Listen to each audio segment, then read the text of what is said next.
In this video, we're going to be looking at where the rubber meets the road in the Deepwardly Planner, where you have an opportunity to reverence, to name the authentic desires that you want to focus on, that you want to live into in the upcoming 3 months.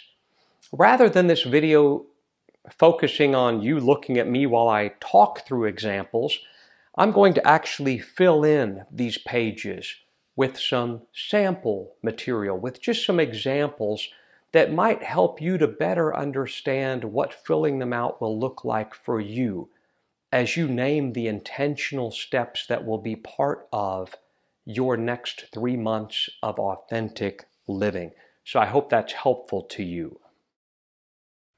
Okay, so let's look at these intentional step pages.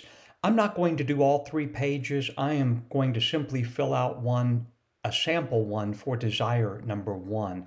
Hopefully, as I do, it gives a better sense of how to utilize these pages. Okay, so it begins with, in the next 3 months, my first desire is what? I'm going to go ahead and put down that my first desire is better self-care. I desire this because, in other words, take some time in prayer and be mindful of each of these desires. Why do you desire it? It's really important for us to know the why behind the what that we're going to be doing. I desire this because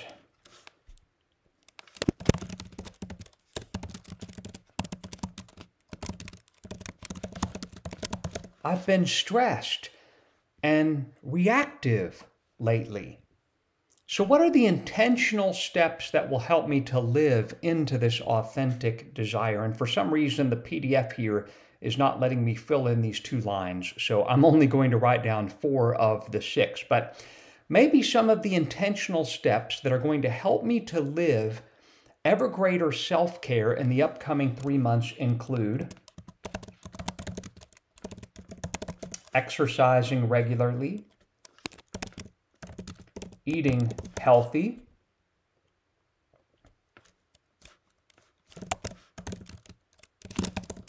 praying every morning,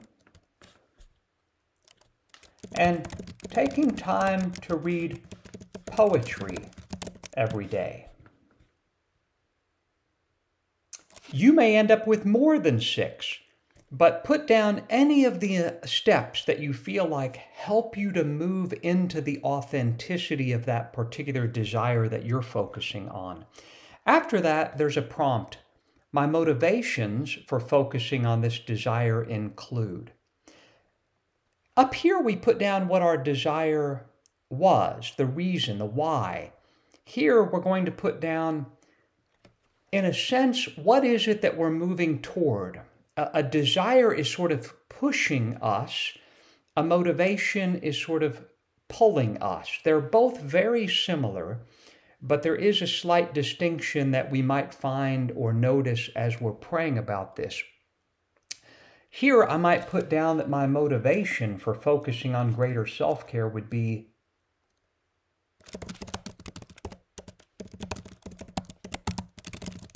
to be a better husband and father, to be more responsive and less reactive. That's my motivation. That's where the authenticity of this desire gets stirred up most deeply. The next prompt is the fruits that will help me to know that I've achieved or integrated or lived into this desire are what? How will I know that I'm practicing better self-care?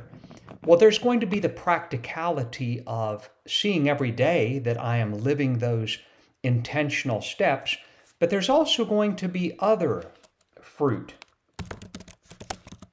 More peace,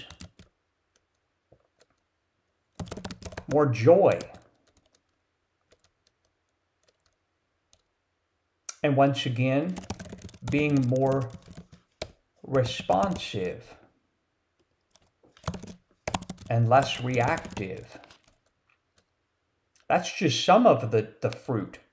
I might even feel more rested, less stressed, more present? What are some of the things that are going to help you and I to really know that we're living that desire as we move through the course of those 3 months? And then who are the people who will provide accountability and encouragement for me on this journey? In other words, who are the people that I'm going to be sharing this journey with, letting them know, hey, I'm on this particular journey? For me, that's going to be my wife, God, my spiritual director, and my friend.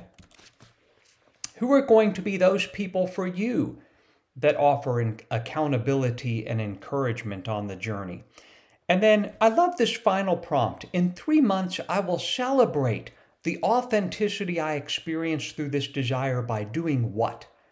How will I celebrate it? I have found that oftentimes people don't celebrate the growth that they're experiencing. Often we simply focus on all of the things we failed at rather than celebrating the ways in which we responded to God's grace and grew. So maybe I'm going to celebrate by taking a painting class with my wife. I love art. Art is part of my self-care. I've been wanting to take a painting class with her, so that would be a wonderful way to celebrate greater self-care. I hope those examples were helpful to you as you take the time to sit down and fill out these pages. These pages are so central to the whole rest of the Deepwardly Planner. They're absolutely central to you being mindful and intentional in living your authentic desires. So much so that I would recommend dedicating one of your ribbons to these pages. Give yourself permission to go back to them at the end of every single week to just take a quick look at your desires and the intentional steps that you discerned that help you to live into those authentic desires.